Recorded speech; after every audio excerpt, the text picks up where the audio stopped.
Please, Kaun Banega Crorepati?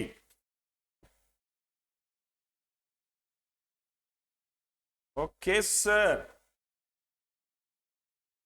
Okay.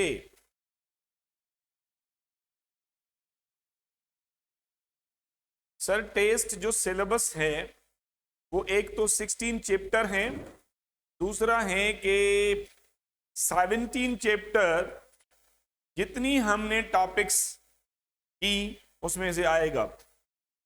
ठीक है sir. तो अब हम आ रहे हैं स्पेशल थ्योरी ऑफ रिलेटिविटी पे। बेटा कुछ चीजें ऐसी हैं कि मैं आपको बताते चलूं कि थ्योरेटिकल एस्पेक्ट्स हैं, जैसे कि principle of special theory of relativity है, वो बेस्ड है 2 पोस्टुलेट्स के ऊपर। 2 पोस्टुलेट्स क्या हैं? जो पहला अल्बर्ट आइंस्टाइन का पोस्टुलेट है वो ये है कि कोई भी कायनात में जो एब्सोल्यूट फ्रेम ऑफ रेफरेंस नहीं है। इसका मतलब है कि कोई चीज एब्सोल्यूट नहीं है, और all laws of the physics, वो टेक्स्ट बुक में लिखा है 2 लाइंस का, मैं यहां पे नहीं लिखूंगा। All laws of the physics are equivalent, चाहे वो मैक्सवेल हो। दूसरा पोस्टुलेट है speed of light is universal constant in space, does not depend on the either source or observer, इन पे डिपेंड नहीं करती। इन 2 पोस्टुलेट्स के ऊपर अल्बर्ट आइंस्टाइन ने जो है कॉन्सिक्वेंसेस रिजल्ट्स हैं अल्बर्ट आइंस्टाइन के। अब वो रिजल्ट्स जो हैं अभी हम डिस्कस करेंगे due to the shortage of the time. See, जिसको हम कहते हैं consequences of special theory of relativity. Consequences,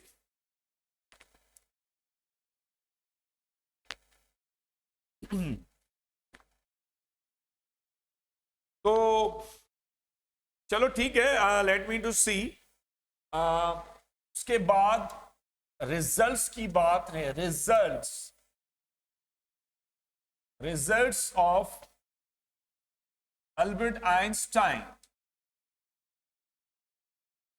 जो पहले हमारे पास पैसेजेस गिवन हैं, सब में तकरीबन जो है वो रिलेटिव मोशन की बात है।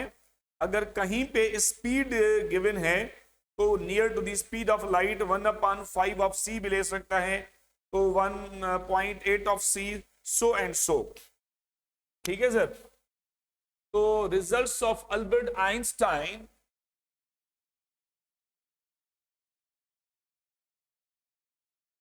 तो ये स्पेशल थ्योरी ऑफ रिलेटिविटी के क्या रिजल्ट्स हैं? Number 1, we are discussing about mass variation. Mass variation, अब देखिए न्यूटन ने कहा था कि मास यूनिवर्सल कांस्टेंट है। अल्बर्ट आइंस्टाइन कहता है कि मास यूनिवर्सल कांस्टेंट नहीं है। अब देखिए भाई, मास वेरिएशन में क्या आता है? अकॉर्डिंग टू अल्बर्ट आइंस्टाइन की बात कर रहे हैं हम। According to Albert Einstein,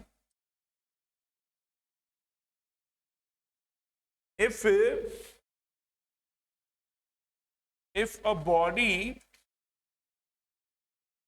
moves near to the speed of light, then its mass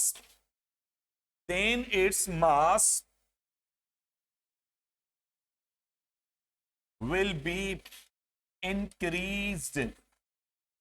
ये अल्बर्ट आइंस्टाइन न्यूटन को गलत तस्वर नहीं कर रहा। ये अल्बर्ट आइंस्टाइन कहता है कि अगर ऑर्डिनरी मोशन है तो न्यूटन करेक्ट है, अगर यही body near to the speed of light move करे तो मास इंक्रीज हो जाएगा। अब देखें यहां पे वो कौन सा मास, इस मास को हम रिलेटिविस्टिक कहते हैं, रिलेटिविस्टिक मास। तो अब देखें फार्मूला गिवन है 1 माइनस वी स्क्वायर अपॉन सी स्क्वायर।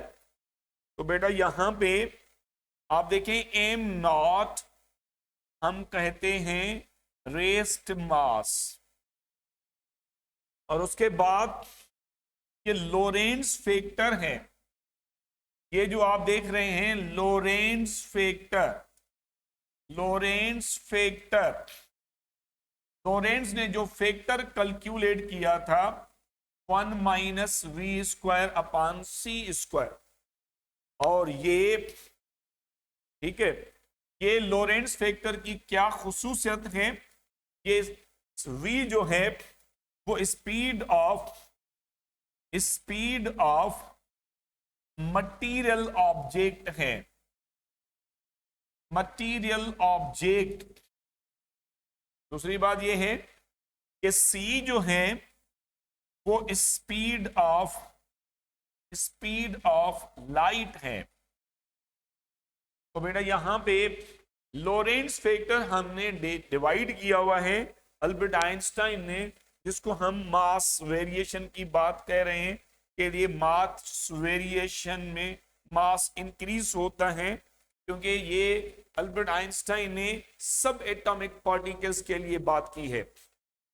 सब एटॉमिक पार्टिकल्स में इलेक्ट्रॉन, पॉजिट्रॉन और प्रोटॉन आता है, आम कोई बॉडी नहीं आती। इन बॉडीज को हमने इन पार्टिकल्स को हमने एक्सीलरेट करवाना होता है, जैसे एक्सरे में इलेक्ट्रॉन को एक्सीलरेट करवाते हैं कैथोड टू टारगेट एनोड, तो वो हाई स्पीड है, near to the speed of light है। इसमें ये कहता है कि उसका मास इंक्रीज हो जाएगा। अब देखिए the value of Lorentz factor,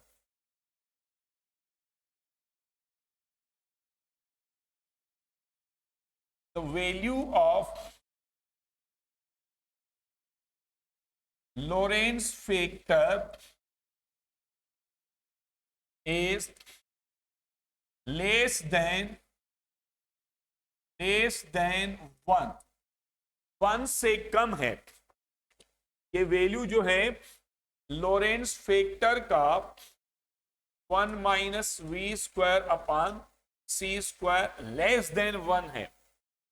ये हमेशा, ये नहीं है कि कंडीशन, अगर ये कहता है कि सी, अल्बर्ट आइंस्टाइन ने कहा था कि इट इज इम्पॉसिबल, ये मुमकिन नहीं है, that V is equal to c, कोई भी मटीरियल ऑब्जेक्ट की स्पीड ऑफ लाइट जितनी नहीं हो सकती।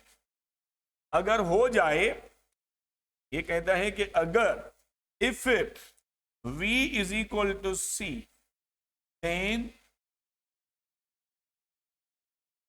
Lorentz factor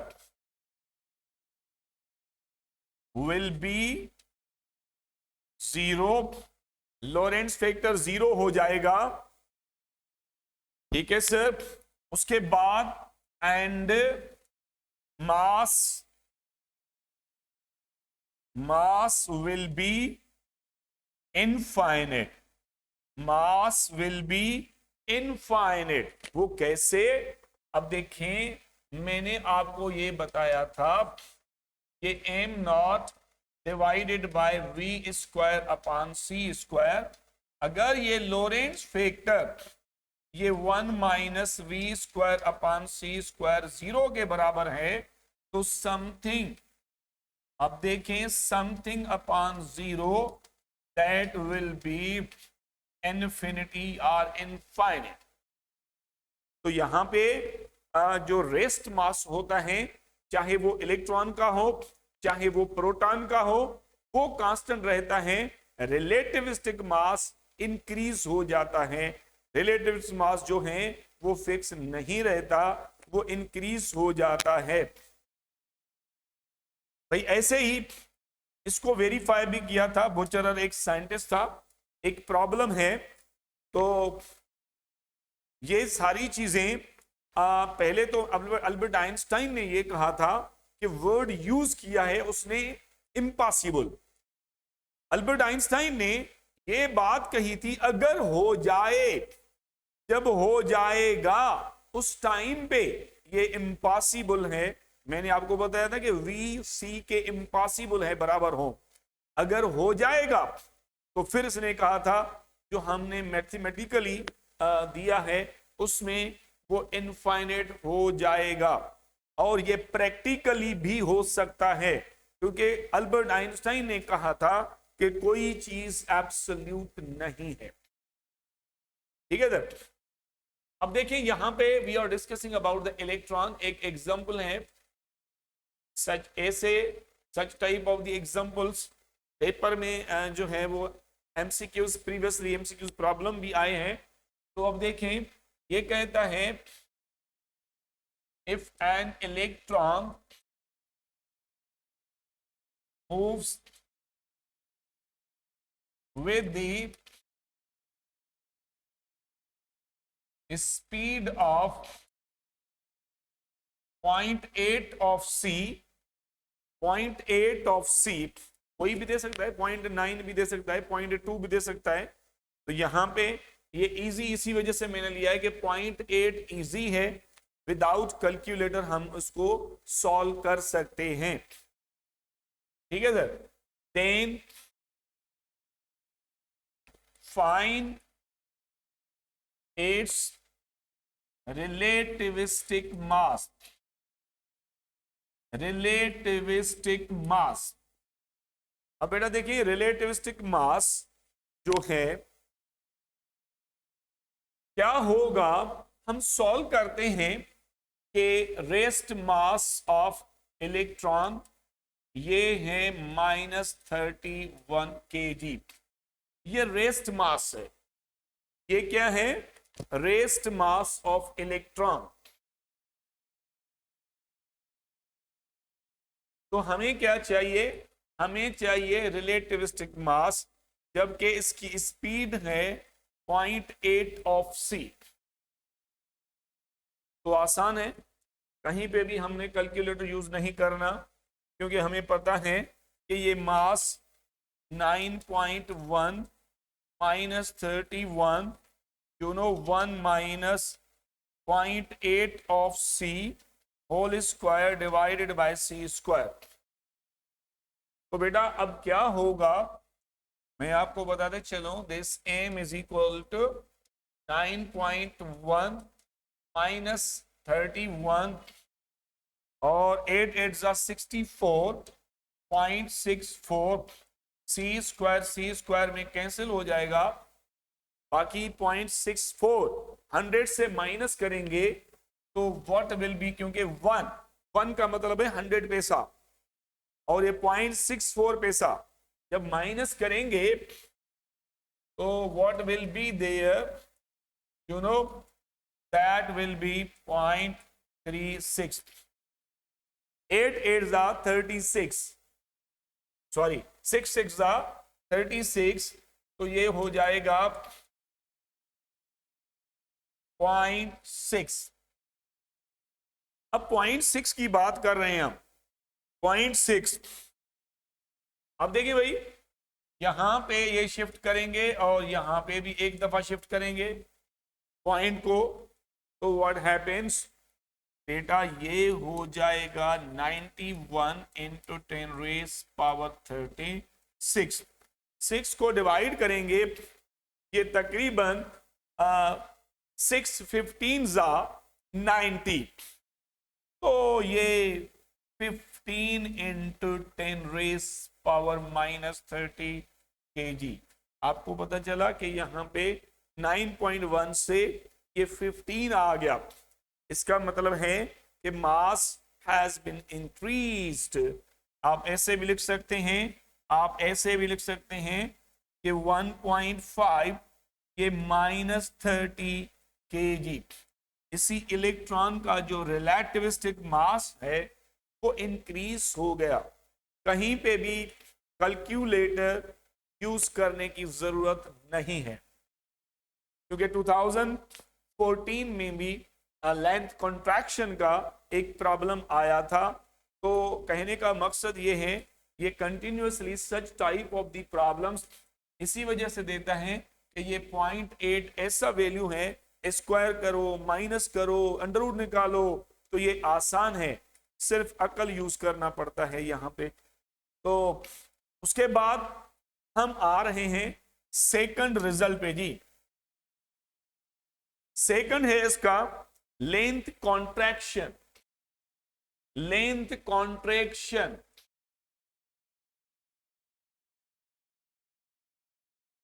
length contraction, contract का मतलब होता है डिक्रीज होना।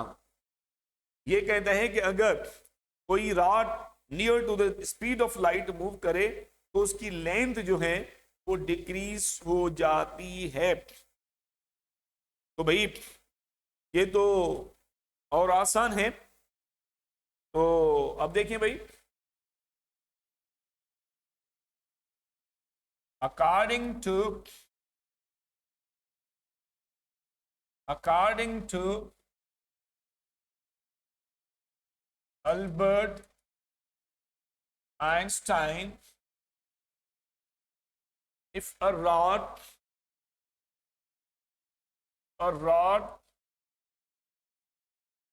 having original length LO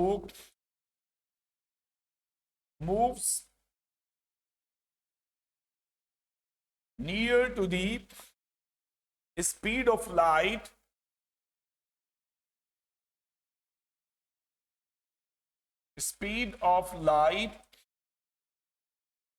then its length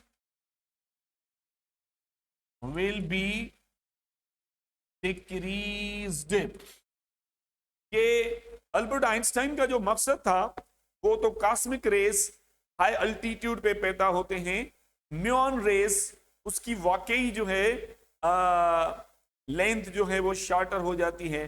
तो यहाँ पे तो उनका जिक्र नहीं है, मैं करूंगा भी नहीं। यहाँ पे सिंपल सी हमने बात की है कि अगर कोई भी मटेरियल रॉड लेते हैं, अगर वो near to the speed of light move करती है तो लेंथ डिक्रीज हो जाती है, क्योंकि यहाँ पे लॉरेंट्ज फैक्टर को हम मल्टीप्लाई करते हैं, डिवाइड नहीं करते सर। ये लॉरेंट्ज फैक्टर है, उसका वैल्यू 1 से कम है। मैंने आपको बताया था जो वैल्यू 1 से कम है अगर मल्टीप्लाई करेंगे तो वो वैल्यू को कम करेगा। तो कहने का मकसद ये है कि जिस लॉरेंट्ज फैक्टर की बात हो रही है, अगर ये कहता है if v is equal to c, तो देन लेंथ क्या होगी, रिलेटिविस्टिक लेंथ क्या होगी, विल बी डैश। जी सर, ओरिजिनल नहीं होती जरा, ये जीरो हो जाती है, क्योंकि ये मैथमेटिकली कहता है कि ये वी सी के बराबर है, तो लॉरेंट्ज फैक्टर जीरो हो जाता है।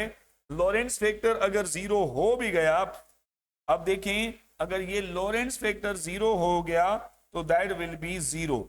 तो रिलेटिविस्टिक लेंथ जो होती है वो दैट इज जीरो।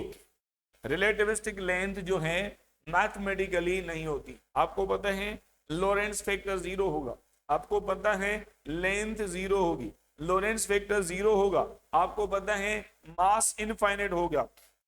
ठीक है सर। सो अब देखें, हर्ष कर देंगे, कोई इश्यू नहीं है। उसके बाद हम आ रहे हैं कि इसका प्रॉब्लम आया था 2014 में। तो लेस देन 1 का मतलब है कि लेंथ कॉन्ट्रैक्शन लेस देन 1 नहीं होता, एक्चुअली लॉरेंट्ज फैक्टर लेस देन 1 होता है। तो अब देखें, उसने ये कहा था कि if a rod of length 2 metre moves with velocity of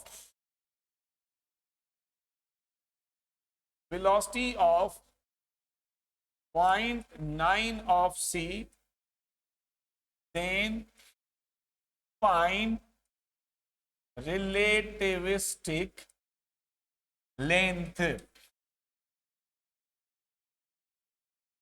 तो अब देखिए, पहले वाला तो सही था, उसमें 0.8 था जिसमें आसानी थी कैलकुलेट करने, इसमें आसानी तो नहीं है, कैलकुलेटर भी यूज नहीं है। तो हम कैसे मालूम करें? एक तो 2 मीटर आ रहा है, दूसरा 2.5 मीटर आ रहा है, तीसरा जो है 1.1 मीटर आ रहा है और 1.88 मीटर आ रहा है। तो अब यहां पे ये प्लीज कौन बताएगा मुझे? अकल यूज करनी पड़ेगी, बिल्कुल सही है, अकल की बात तो है, जिसको अकल नहीं है वो नहीं कर पाएगा। ठीक है सर, तो यहां पे ऐसी कंडीशन में सॉल्व नहीं कर सकते। यहां पे ये 1.88 जो है ये करेक्ट है, वो इसी वजह से क्योंकि हमें पता है कि जो लेंथ है वो लेस देन 2 होनी चाहिए, क्योंकि 2 नहीं हो सकती और ज्यादा भी नहीं हो सकती, और ये 1.1 तो इतनी कम नहीं हो सकती जी, इतनी कम नहीं हो सकती। मास इनफाइनेट भूमिका, अगर आप समथिंग अपॉन 0 इनफाइनिटी होता है तो ये आसान है। तो 1.88 को हम डिसाइड करेंगे, क्योंकि ओरिजिनल लेंथ जो थी दैट इज व्हाट 2 मीटर, 2 से थोड़ी कम जो है, 2 से जो कम है वो आप देखें तो एल जो है वो लेस देन 2 मीटर होनी चाहिए, और लेस देन 2 मीटर 1.88 ही है, कैलकुलेट करने की जरूरत नहीं है। ठीक है सर, तो उसके बाद हम आ रहे हैं टाइम डायलेशन। सॉल्यूशन जो है मैं इसका जो है थ्रू द कैलकुलेटर कर सकते हैं आप, वैसे आप नहीं कर सकते।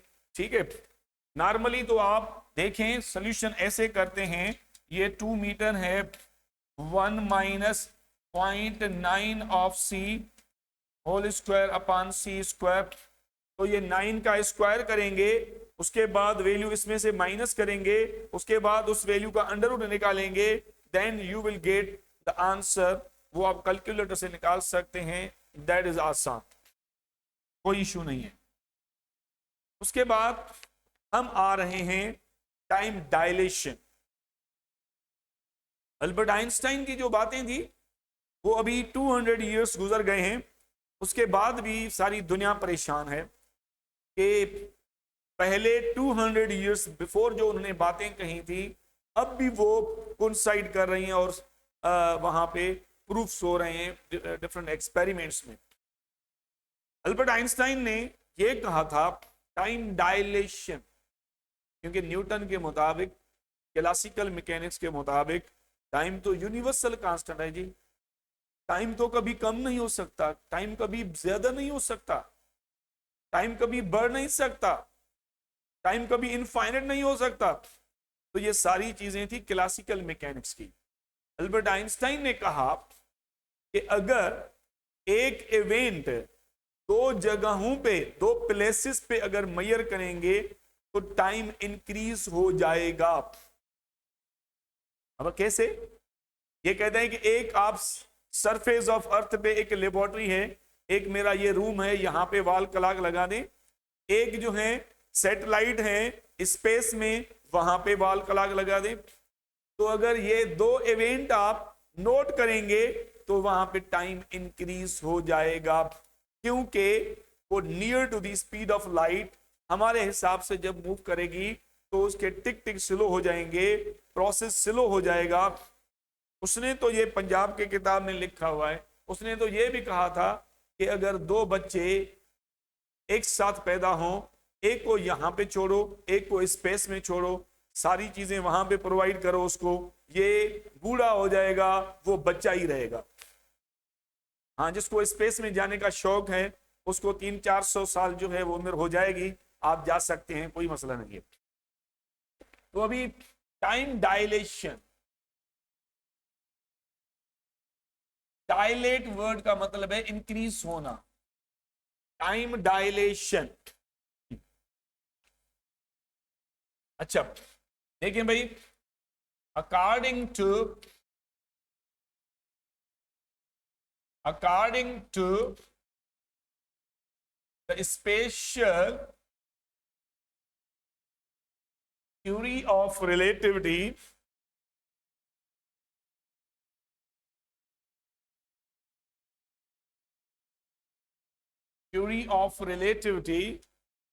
if the time is measured in moving clock,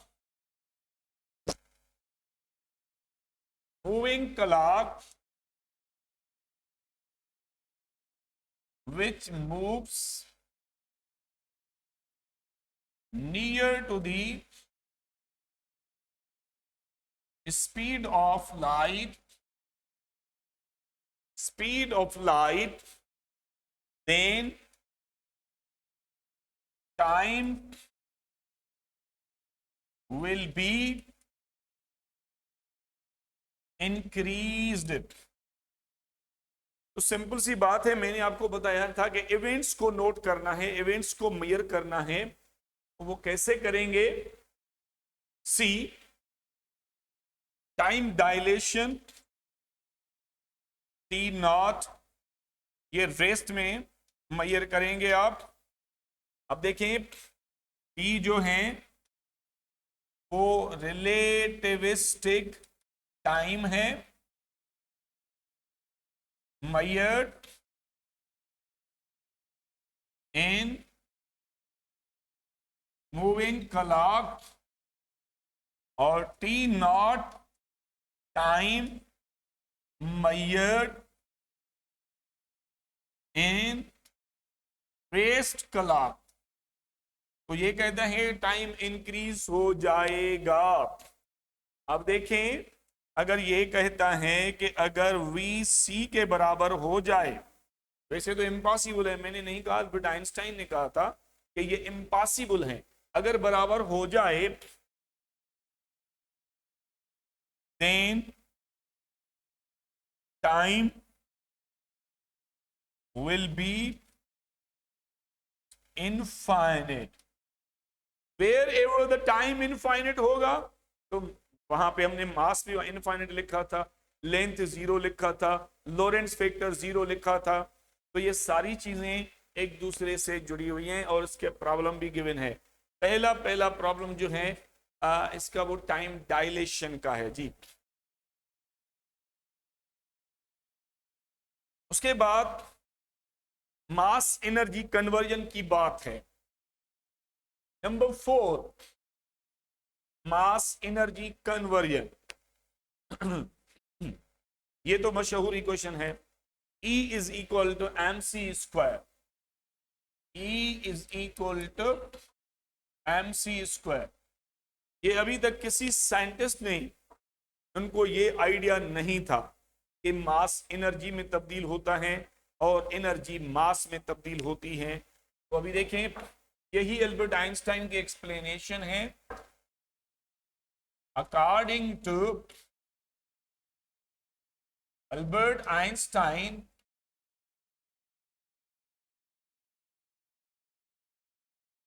mass can be converted into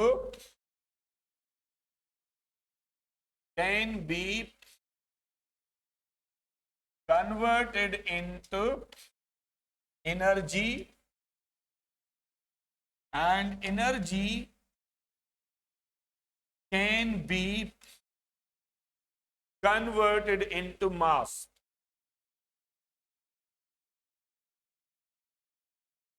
Converted into mass.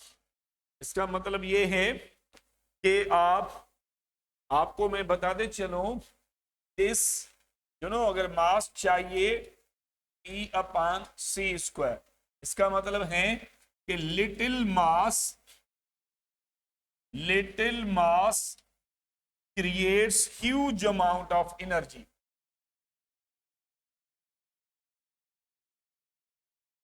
Creates huge amount of energy. Little mass creates huge amount of energy. तो उसके बाद हम ये कहते हैं the expression of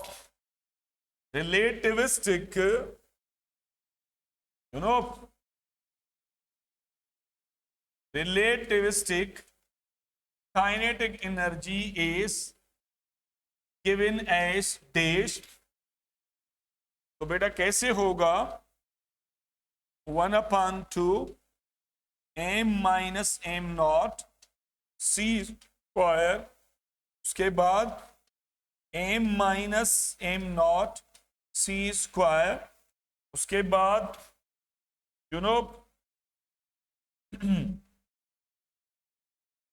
1/2 mv² d0। जी, कौन बताएगा कि काइनेटिक एनर्जी की कौन सी एक्सप्रेशन होगी इन रिलेटिविस्टिक? जी सर।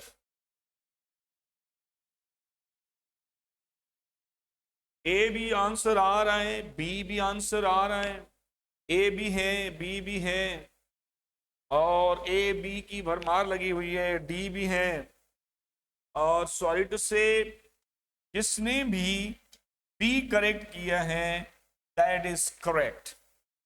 बी जो है वो करेक्ट है। वो कैसे, अब आ रहे हैं इस पे। मैं आपको बताते चलूं कि यहां पे पोटेंशियल एनर्जी या हम इसको कहते हैं रेस्ट एनर्जी, वो बराबर होती है E0 = m0c²। और दूसरी बात यह है कि टोटल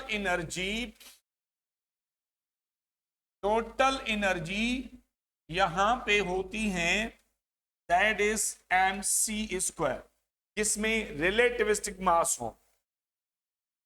तो अब देखें, मैं आपको बताऊं कि टोटल एनर्जी बराबर होती है kinetic energy plus potential energy. यहां पे पोटेंशियल एनर्जी E0 से शो करते हैं, E0 से। तो अब बेटा देखें, अगर काइनेटिक एनर्जी चाहिए तो ये E - E0 होगा, E - E0 होगा।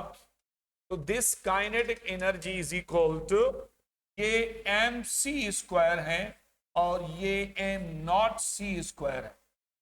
अब देखिए, यहां से आप c² जो है वो बाहर निकालें तो बाकी हमारे पास क्या बचा? m - m0c²।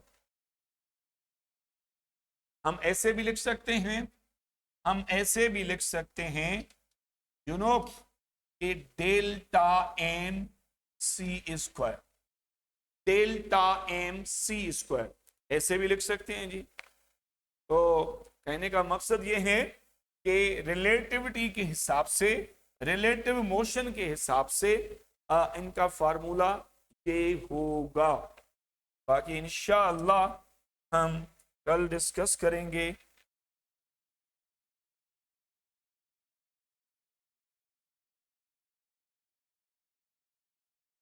कल जो PDF छपे हो ना।